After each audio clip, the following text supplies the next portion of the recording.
as far as what these things are about, they're much easier for me and more interesting for people if they're driven by the agendas of the people present.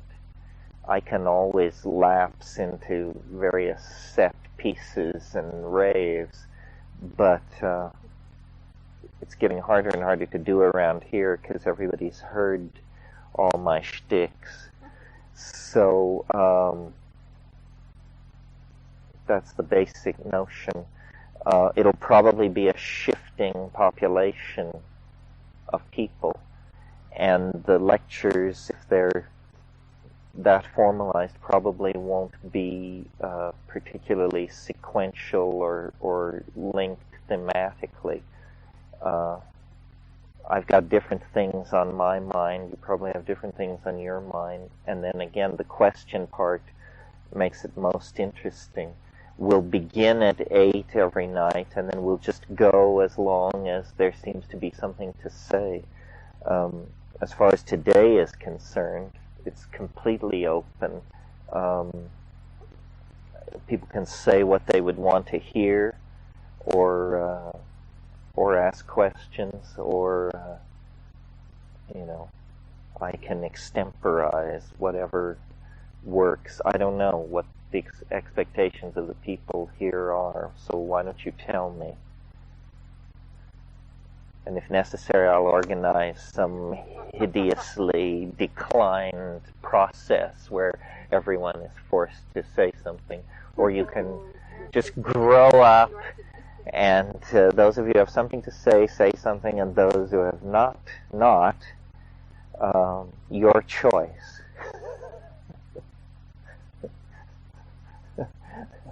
Jump into the fray, save a friend. Yeah. Sure, I can talk about that. I've been thinking, I guess, more about my own philosophy because I've been, in the past couple of years, had more negative attention than I ever had before. It wasn't overwhelming, but those of you who are on the novelty list know that there were some fairly ugly catfights over the higher mathematics of the time wave, and so I got used to thinking of myself as something which needs to be defended. So that was interesting. Also, I don't know whether it's that I'm getting older or that the society is taking a sort of different developmental turn, but I find lots more of what goes on seems not only idiotic, but sort of personally irritating and confrontative. And so I find myself, at least in my mind, going through a lot of kvetching and grinding about the situation in terms of public discourse and the search for truth and understanding. It's become, well, let me talk about this a little bit. In California, at any rate, and since we're in California, I'll talk about it more vehemently, because when I've tried this rap in England and in New York City, people say, we don't have this problem you're talking about, especially in England. And basically, so what I've identified is a kind of social virus of political correctness generated either north or south of here, a couple of 100 miles. And the basic notion is it has become uncool to point out, even to yourself, that somebody else doesn't make sense. And I've talked a bit about this at Esalen. I've called it the balkanization of epistemology, which is a very fancy phrase for meaning you have to show due respect to people who can't tell shit from shinola. You have to admit that it's of truth. The search for truth is a very uncertain enterprise, and that revelation is on an equal footing with science, and that the whole notion of evidence is hideously stifling and legalistic and not to be taken seriously, so forth and so on. So I come up against this problem fairly often because a certain portion of my audience is flakier than I am comfortable with. And so I've had to try and understand how this could happen. My thing consistently for 20 years or something has been in tight orbit around psychedelics and the psychedelic experience, with special emphasis on experience.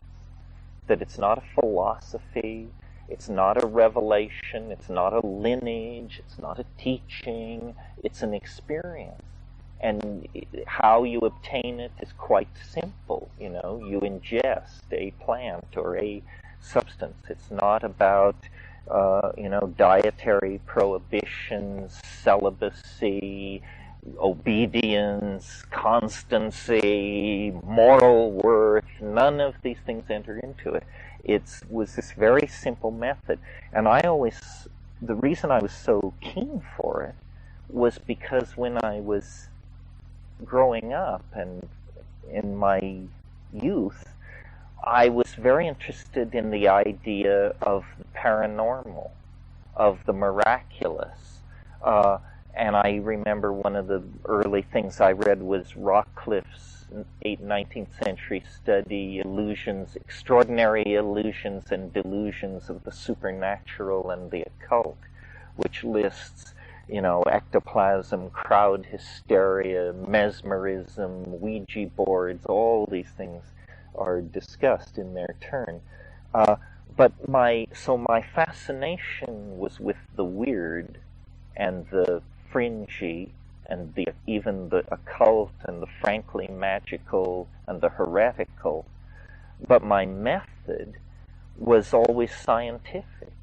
It was never to believe these things unquestioningly. It was always to take A.E. Waite's Book of Ceremonial Magic and, collect rosemary and steal the proper instruments from the village rectory and, save the host and then attempt the conjuration.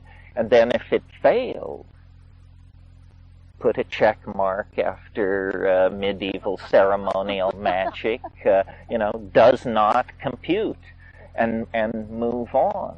So I grew up in a small town in a very isolated situation, and nothing about this seemed strange to me. This method of approaching the occult, and I read J.D. Rhine, and that was all about statistically gathering data and so forth and so on. Well, somewhere along the line, and some people, interestingly, have suggested, both to me personally and then I've seen it in print, that these very substances and plants that I'm so keen for have somehow had on the mass mind the effect of generally softening heads, so that epistemological rigor has broken down and rules of evidence have been compromised, and now every half-baked intuition can come flooding through, and as long as it has its coterie of bleating adherents, it will take its place, in the great yellow pages of American Revelation as part of the spiritual smorgasbord. Well, I abhor this argument, because the whole point with psychedelics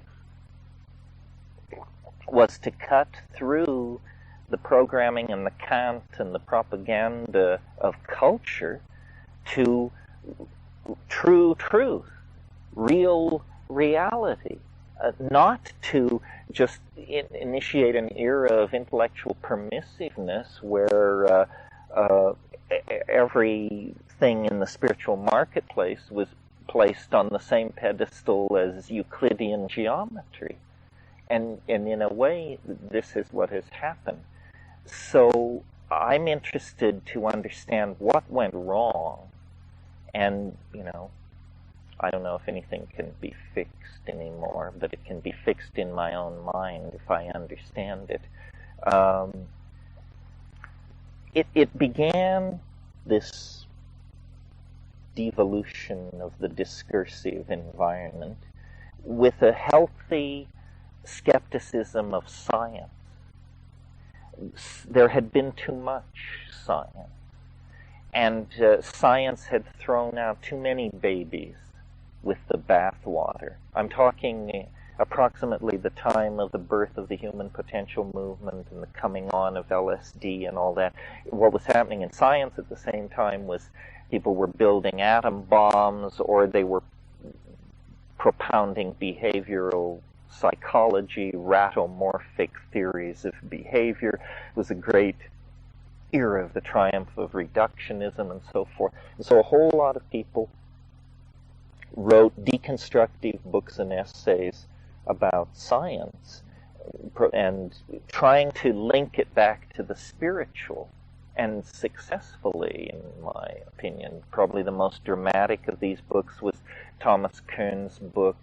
Probably most of you have read it, The Structure of Scientific Revolutions, where he offers the, for the time, startling proposal, and then proves it, that modern science is actually based on very woo-woo revelations, spiritual encounters with aliens, people who had visionary dreams and so forth, and that the story science likes to tell about how it does its work, which is you take your colleagues' earlier work, you carefully check the facts, you perform experiments, you advance the theory by incrementally advancing hypotheses, which you carefully test, and that's the story you tell once you have the beast dead in the boat. But the real experience of dragging one of these things out of the water is much more dramatic and hair-raising and chance-taking. And for instance, we know now that Gregor Mendel, when he did his experiments with sweet peas, that if he had actually been rigorous in his observations, he would have missed the laws of genetic segregation. The sweet pea doesn't quite perform in the theoretical way that Mendel's notebooks seem to show. What he did was he rounded up and rounded down because he already had an intuition that the recessive gene would have a certain mathematical characteristic. So he played with the data to make the theory right. Well, then it turned out it was right. But rarely can you play this game and get away with it the way he did. So as acid came on in the late 50s and early 60s, and as science reached its most reductionist and obnoxious crescendo, there was this healthy skepticism of science. It had gone too far. It was producing atom bombs, but not giving us a social psychology or a theory of psychoanalysis or anything like that that we could really use. That seemed to be coming from the underground. What was wrong with science? Well, I don't want to spend a lot of time on this, but just as an aside, if you're interested in it, I think it had become too dependent on probability theory, on statistical analysis, on certain assumptions in the way it did its mathematical bookkeeping were not apparent to the second and third generation of scientists working in this manner. So when I'm confronted with a historical phenomenon that seems like it's gone off the tracks or gotten into the ditch, my method is to go back through its history to try and find the last sane moment that it knew, and then make judgments based on that. Well, I think if you analyze science in that way, the basic idea of science, before the rise of probability theory, is science is the idea that human beings can understand nature, not relate to it, not ritualize it, not worship it, but intellectually encompass it somehow through modeling. And when you try to do this, a rule that quickly forces its limitations upon you is, and it's very basic to the Western mind, is this thing formulated as Occam's razor. William of Ockham was a 14th century philosopher who founded a point of view called nominalism. But the thing that Occam said that is germane for this argument is, he said it in Latin, and there's different arguments about exactly what he said, but here's the boil down. What he said was, hypotheses should not be multiplied without necessity. Or, to further boil it down, keep it simple, stupid. Or, halfway between these 2 points, in all situations, the simplest adequate explanation should be preferred. So see what this is? It's also sometimes called the principle of parsimony. Parsimony being the simplest and most elegant way of doing something. So it's the principle of parsimony, that the simplest adequate explanation should always be preferred. This is a great idea. I don't think you will get into trouble with this idea.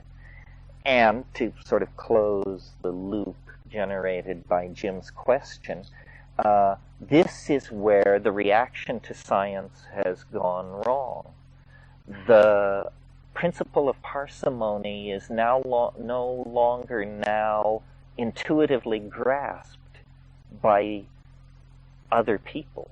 In other words, when you sit down at the table in the dining room to talk about the universe with people, you cannot be sure that if you mentioned this idea, whether you called it Occam's razor, the principle of parsimony, or you just explained what it meant, you can't be sure that it would have any intellectual force with people. Somehow people have moved into a Baroque or even Rococo phase in their model building, and they have no problem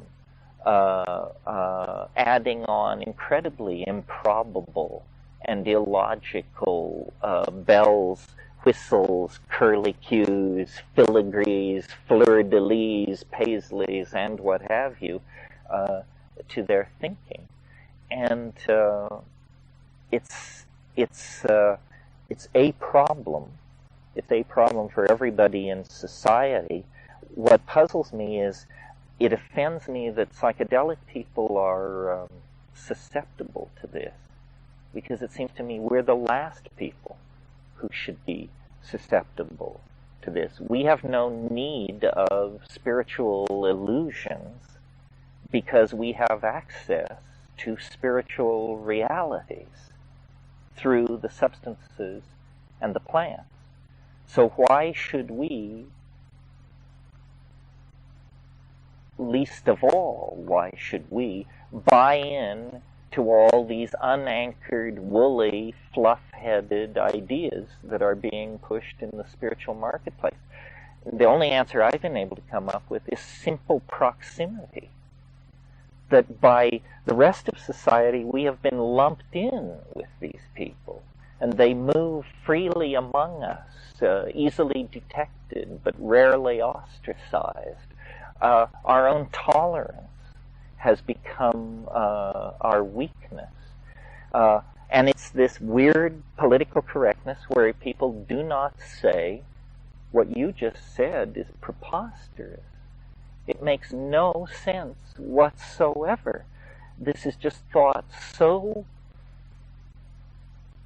ungenerous of spirit to point out that someone makes no sense at all. It's that their feelings, I think, have become preeminent in the value system. It's more important not to hurt someone's feelings than to let them walk around with a head full of crap. So having identified this as a problem, and having never been terribly sensitive to other people's feelings anyway, I was a good person to send to the ramp. But the consequences of this are not good. In other words, if we really want to build a sane and caring world, we can't do it based on illusion, unanchored thinking, and just plain silliness. It's very hard. You know, the world is in the hands of very hard-eyed and practical people. They have learned that by owning the planet, you can make money. They're not going to easily step away from the wheel. They are going to have to be presented with an overwhelming argument or circumstance for them to go quietly into retirement. And by vitiating the thrust of critical thinking with this cult of generalized political correctness, we weaken our case for a new way of running the world. In fact, our entire political phenomenon becomes a case against the relinquishing of power by the old order. So, you know, I've tried to put this in a very general form without naming names or goring anybody's particular ox, because I don't think it's a good idea to then move on to the Inquisition and drag each practitioner forward and, you know, with fire and lance separate the dross from the gold. But in a sense, I think this needs to be done internally. And it's a strange thing. It's very complicated. Part of the problem, and we've talked about this in the past, is that the media is a system for amplifying the trivial and the absurd. In other words, man goes to work, does superb job, returns home. This is no headline. No one is interested in this. But you know, Alien Mom 9 gives birth to dead Christ. Now this is extraordinary and resonates in many people's minds. And you know, if there were corroborative evidence, it would move around the planet as a hysteria within hours. As intellectuals, by intellectuals I mean people who can read, as intellectuals, we are guiltier than most people in participating in tolerating this kind of a system, because it literally is a system of bread and circuses. You know, energy follows attention. Therefore, if attention's focus can be trivialized, those who work in the background of social consciousness are completely unobserved. And what can be done about the media? Why does the media behave this way, and what can be done about it? Well, the media amplifies trivia because trivia sells. And ultimately, you know, it's hard not to reason back to one's own guilt. Ultimately, it is the childishness and self-indulgence and muddle-headedness of each one of us that allows this entire system to come into existence. This system of commodity fetishization, objectification of social value, the marketplace of ideas, the idea that everything can be put into an economic model and value, and then our appetite for pop culture, which is essentially an arena of propagandization, brainwashing, and brand consciousness establishing. And it's weird how everyone, and I include myself in this, issues themselves an exception to the felt moral obligation to have nothing to do with this stuff. I mean, you know, you can be sitting with people of great intellect and intelligence, and then somebody will say something so absolutely bonehead lame, the entire illusion of any intellectual class or a class of exclusive understanding completely dissolves. You know, as someone tears off to a sale at Barney's or something like that. There's no end to it. And then in the ideological zone, which I keep being drawn back to talk about, but which I sense is the dangerous area, in the ideological zone, there's just all kinds of unexamined, shoddy intellectual goods on the market. Rupert Sheldrake was here a few weeks ago helping launch a new book that we wrote with Ralph Abraham. And we were talking about this, and he said what we need to do is establish an ideological consumer reports, where you would publish each month and you would analyze these ideologies in columns, and one of the columns would be requires any special conditions. And so, for instance, if a theory required a unobserved 12th planet, you would put that in the column. Then you would say evidence of special condition, none. And then you would move on, and by this way you would rate, and then people could buy in the intellectual marketplace with a little more confidence. Of course, this is a parody, it's a satire. What is it a parody of? It's a parody of people's inability to perform this function for themselves. The last time I was here, the discussion turned toward neoteny. And neoteny is a biological phenomenon of prolonged juvenilization in a species, or the retention of, the technical definition is the retention of adult characteristics into, or of juvenile characteristics into adulthood.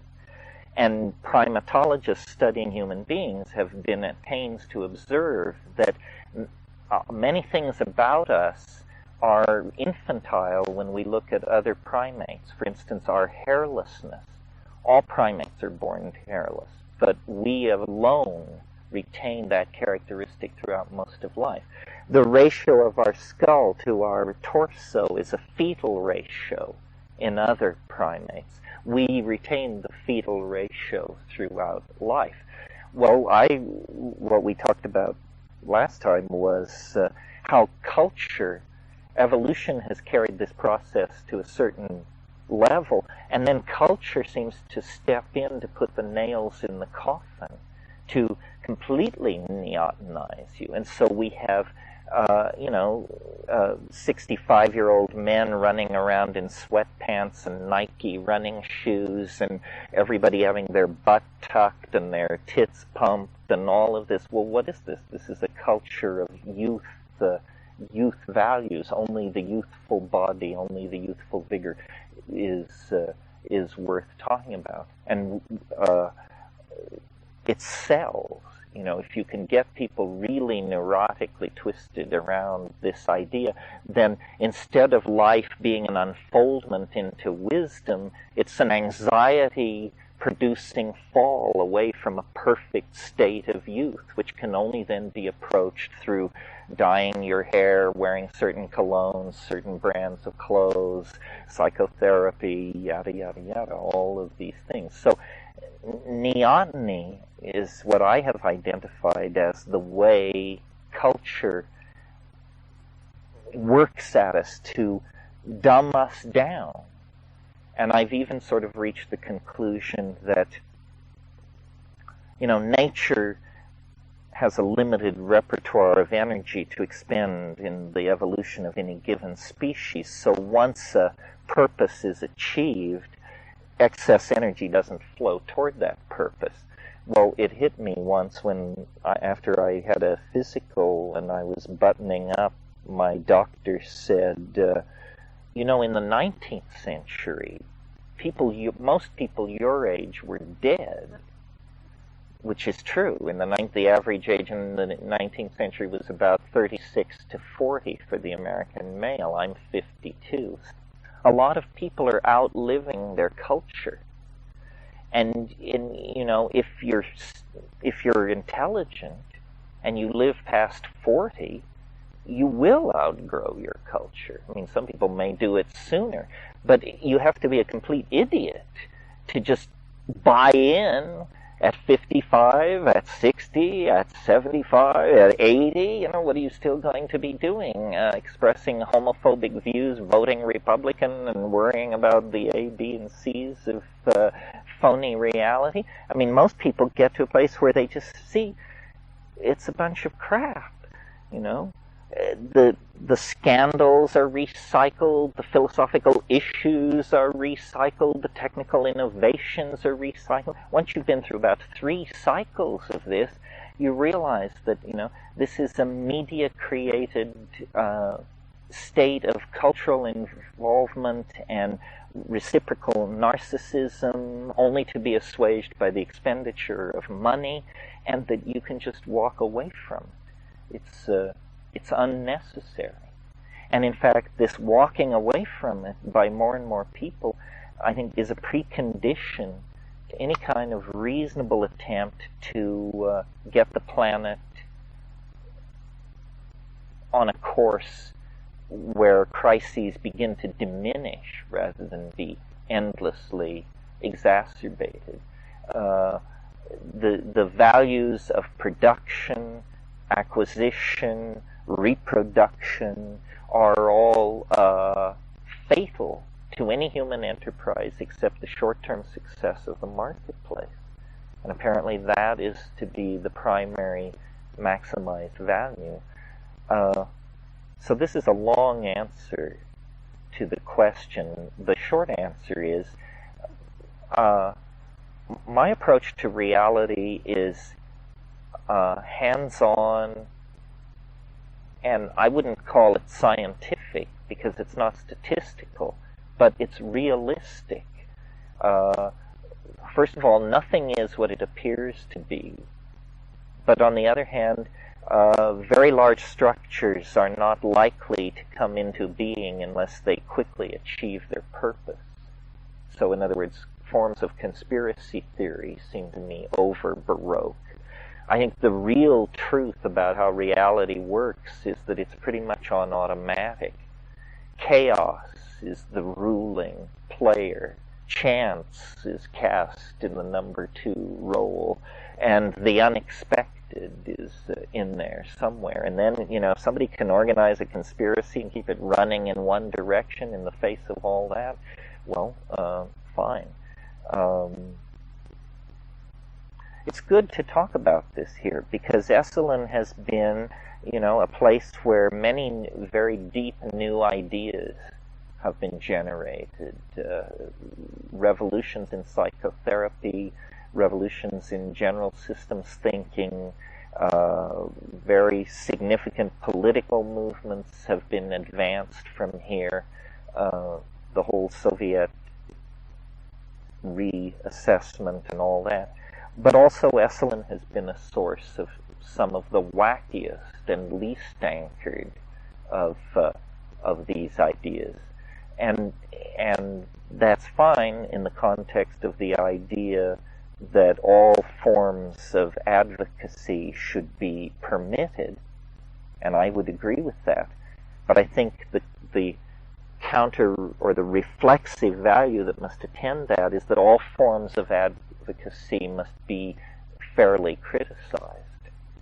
And there needs to be a general, and this is the part that is the itch I keep trying to scratch, there needs to be a general understanding of what constitutes of what we mean by words like proof, evidence, and testimony.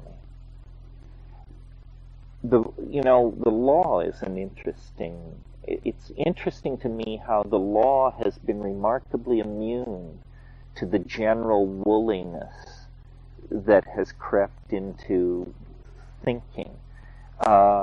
It is, if you commit murder, that the Greys made you do it is not defensible. The devil made me do it. I mean, maybe it is defensible, but it's a pitiful defense. It may be traumatic for people to testify in front of a grand jury, but on the other hand, if you have evidentiary material related to a crime, you're going to have to talk to the grand jury in the name of the generally established canons of what is good for society. And I think, if those kinds of methods were applied to a lot of so-called paranormal phenomena, abductions, flying saucer sightings, so forth and so on, they would just melt like the morning dew. It's the inability to subpoena testimony and explore contradiction that makes this stuff at the second, third, fourth, and fifth retelling seem so compelling. And then one other aspect of all this, and then we can go on to something else, and that is we seem to be very naive about the nature of communication and how 95% or 99% of what moves around is unsubstantiated rumor based on uninformed opinion. I mean, we sit here with the assumption that we're all in the same universe, more or less, and that we're all experiencing the same reality, more or less. But this is just a polite fiction. I mean, if we were to go around the circle and instead of telling your name and your professional occupation, you were asked to explain how a common household device works.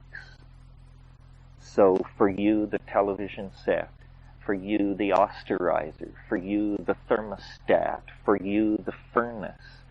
I think we would largely discover that if anything past the most trivial level, it just turns into elves and goblins out there. I mean, we're hardly different from New Guinea Highlanders. And we think we understand. Everybody's model works for them, even if they think, that it's hemoglobins in your blood that run around carrying oxygen, because they heard it that way in second grade.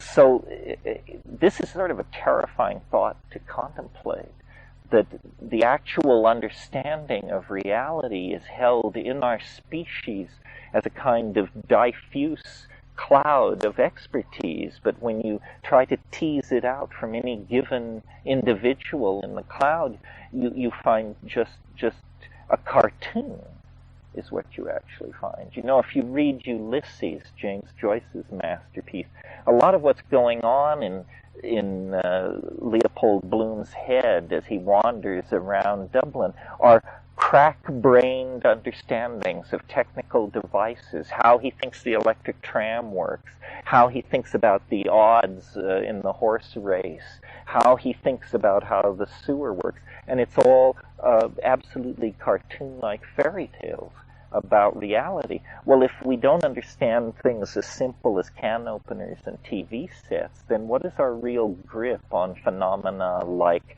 representative democracy, or the healthcare delivery system, or the theory of evolution and molecular genetics? It begins to get pretty scary out there. So all of these things taken in stride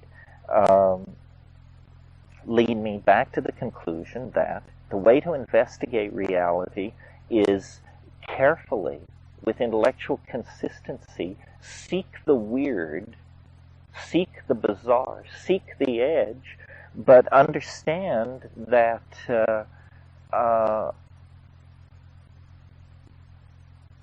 you can only rely directly on your own experience, the conclusions you draw from it, and mathematics.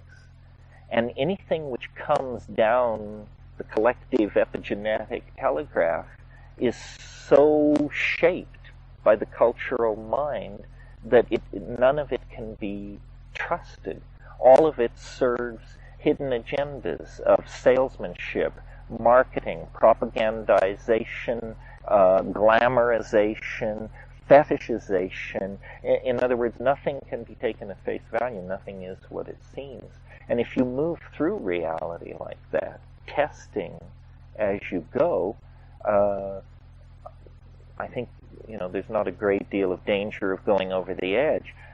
In my own experience of doing that, the only interesting thing I found that transcended the mundane was psychedelics. But I'm perfectly willing to admit that one life may not be enough, and maybe if I'd gone to Paraguay instead of Nepal, or maybe, I would have found something. But I do believe induction, if not prosecuted too far, can be helpful. What do I mean by induction? If you meet 20 bankers and they all are jerks, you may be reasonable in forming the supposition that the 21st banker will be a jerk. You may be wrong, but the force of presupposition is with you. So induction, deduction, and experiential confirmation. What's not a good thing, I think, is buying in on hype or charisma. Hype is when somebody says, ex-NASA scientist so-and-so says this about pro bono proctologists from nearby star systems making late-night house calls in North America. When you hear somebody lead with credentials, ex-NASA scientist, I used to feel like I should reach for my revolver. How many ex-NASA scientists are there around with crack-brained ideas? And is this why they're ex-NASA scientists? Because they had to be let go because their belief in 13th planets, higher dimensional gods on the face of Mars, and so forth and so on, interfered with them doing their job.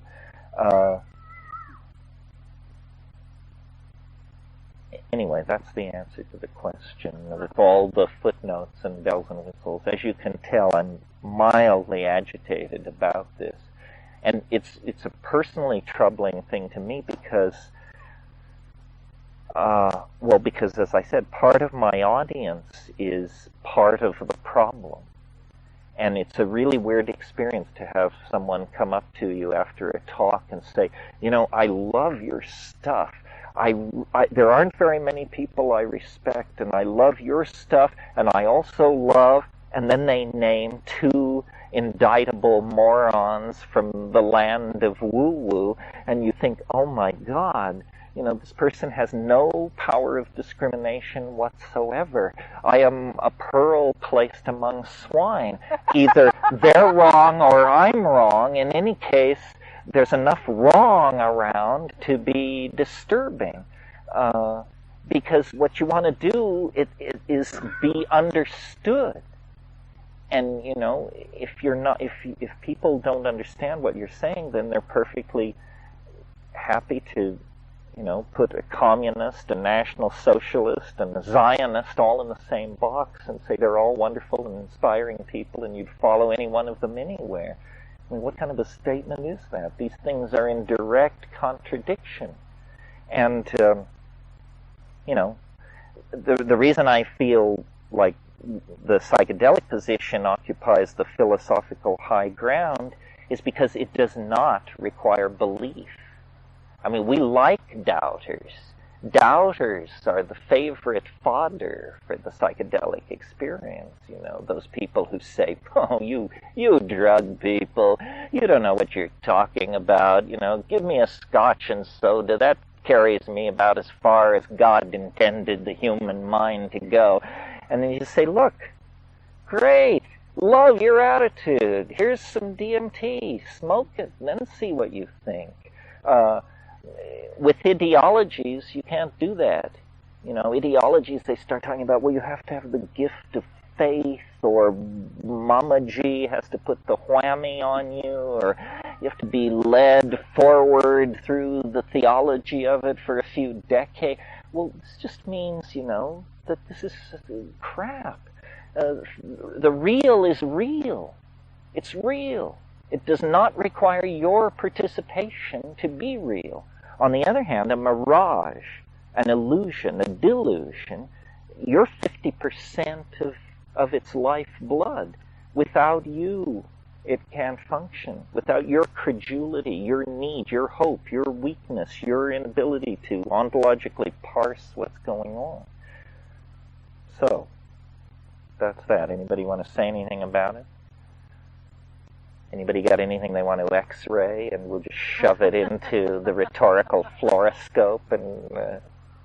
After our discussion at lunch, I don't want to be on tape anywhere ever again. And it's fine to, you know, if you think you've got a case, it's okay to debunk this and reject it. Talk a little more about it. Well, in a sense, that's what we've been talking about. Yeah. You know, the faith of... It's almost like there are two ways of looking at the world. And they come down to whether you think the world is out there and was there before you got here and will be there after you depart. And this is essentially the view of science, you know. Whitehead said there are certain stubborn facts, and the world is one of them. Or, if you are the other philosophical flavor, has different names, but it's usually called radical idealism or something like that. And it's the idea that we are making the world moment to moment. Somehow it depends on our existence. And of course, immediately following that assumption is the idea that we can change it with our minds, which brings up the moral dilemma. Then why is it so resistant, or why isn't it the way we want it to be? If it's so malleable, why is it so resistant? And once you understand, you know, what philosophy is, I think you see that these two positions are polar, and that there's a lot to recommend each one, and it's very hard to make a fusion. And you ascribe to either? I tend to act as though the world is really there, but I think that ideology is very poisonous, and that we should not believe anything. It's a form of metaphysical hubris. It means you really think you're an important cosmic actor. I mean, if you met a termite who wanted to tell you his beliefs, you would be puzzled of why he even bothered. Well, are you so greatly different than this termite in relationship to the cosmic all of it? So beliefs are like, they're forms of culturally endowed paralysis. You know, I believe in the democratic individual. I believe in the resurrection and the life. Well, so what? We don't care. What we want to know is, what can we reach through examining the evidence and applying inductive and deductive approaches to it. You know, we've talked about this before, but some people think that what life is about is looking for the good ideologies. We want good ideologies, not bad ideologies. But I think the history of the 20th century is trying to show us, is shouting to us, in fact, that all ideologies, that the ideology itself is a betrayal of being. You know, certainly fascism, when carried to its logical extremes, seemed quite unappealing. the Holocaust and so forth. How then is it that the countervailing idea, which people of morally felt obligation were moved toward, produced nearly equal, if not equal, horror? Socialism, you didn't, different people died for different reasons, but you had the same thing: camps, secret police, the knock on the door, the godlike bureaucrat, the indomitable state, on and on and on. So it looks to me like ideology is one of these neonatal behaviors that culture downloads on us. In other words, belief is for kids. It's a fairy tale. Marxism is no different than a belief in the Easter Bunny. Probability theory is no different than a belief in the Easter Bunny. Everybody needs to get a grip on the uncertainty of the intellectual enterprise. This is what, if modernism is worth anything, then it should carry us to a sense of the fragileness of knowing. There are no Platonic archetypes. Gödel showed that simple arithmetic is fraught with uncertainty. Things that we thought were so writ in adamantine that they could never be questioned, like the second law of thermodynamics, turns out to be written in sand. It's just somebody's opinion. It applies locally in some cases, sometimes. So the way to live with a mind in the world, with a human mind in the world, is not to believe things. That's childish. It's undignified. The thing to do is to build models and to call them that. Call it model building. And why? Because the implication is, if you exceed your model, or if the thing you're studying has dimensions your model can't encompass, throw the model out. You don't round up everybody who's against the model and send them to the wall because God revealed the model. This would be the usual method of acting. No, then you have provisional, ever-changing relationships to the world. Another way of thinking about this is that what ideology tries to do is create closure. There's something in the human mind. We want to finish the crossword puzzle. We want the good guys to win. We want the equinox to happen against the same pattern of fixed stars. In other words, we want order. Worse than that, we want narrative. But this again is childish. The world is not a bedtime story. It is not a narrative. It does not have white hats and black hats. And so part of this growing up thing, or growing beyond culture, or de-neotenizing one's psyche, is to accept lack of closure. That it doesn't come to an end. It never makes sense. There is never the moment of resolution. We want it. We want it. We deserve it. But it ain't in the cards. Everything always transmutes itself and opens up new avenues of possibility. So learning to live without closure. And I think this is very hard for people, I think, and a lot of decent impulses serve this and tend to make people more neurotic. For example, relationship anxiety. People want stable relationships. Well, they might as well wish for a silent ocean. All wishing for stable relationships brings you is further anxiety about your obviously unstable relationship. People want answers. Say, well, I believe this and that. I believe in reincarnation. So then that settles it. That means you don't believe in a whole bunch of other things. So but you find the security. yes, Any yes, it makes the world so simple. But you can make the world so simple, you can just tile over every open question with a dogmatic position. And then when you've entirely done this, you're so ossified, we can just toss you in a hole and bury you. And you will then have achieved this closure that you were so frantic to create in life. That's that wonderful line from the movie HUD where he says, the only peace you ever know is when they lower the box.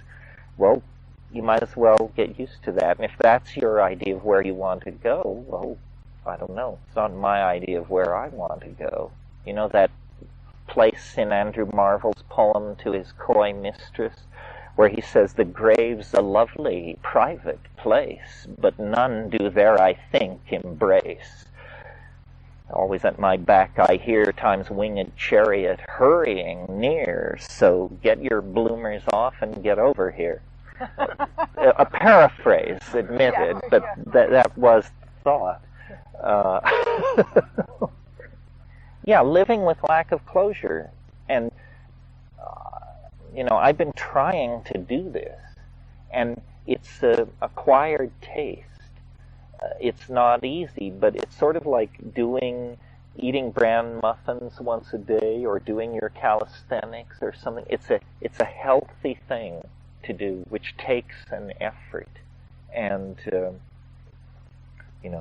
I recommend it simply because I think it makes it easier to laugh, to groove with what's going on. I mean, things become much more comical once you have totally rejected culture, and then you just see what a crazy game it is, and watch ordinary people with the fascination you normally reserved for television sitcoms. I mean, they are living television sitcoms. They're acting out Seinfeld for you better than Seinfeld ever could.